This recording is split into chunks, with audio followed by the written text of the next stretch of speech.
Carla Evans had been enjoying a quiet evening at home when she heard her husband Tony, when suddenly attacked. Peaceful night turned into a nightmare.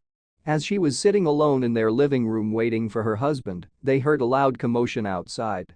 Moments later, a group of people burst into their home, informing that her husband was attacked and is in the hospital. Before Carla could even process what was happening, she ran to the crime scene. Time seemed to slow down as she watched in horror as her husband fell to the ground, blood pooling around him, but all Carla could focus on was the sight of her beloved husband lying unconsciously on the floor, fighting for his life. The gunman had fled the scene, leaving a trail of chaos and destruction in their wake. Carla crumpled to the ground, her body racked with sobs.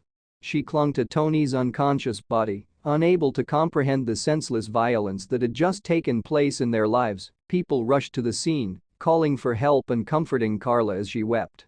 The paramedics arrived quickly, but it wasn't already too late.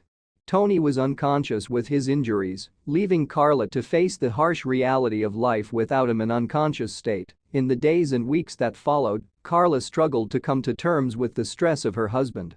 She was plagued by nightmares and flashbacks of that fateful night, haunted by the image of Tony lying unconsciously on the floor. But through all the pain and grief, Carla found solace in the love and support of her friends and family.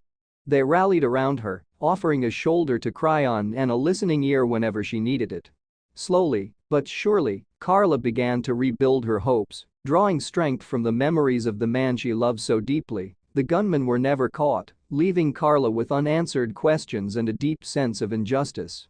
But through it all, she held on to the belief that someday, justice would be served and her husband's will have his fair share. Until then, she would continue to cherish the moments they had shared and keep him in prayer in her heart.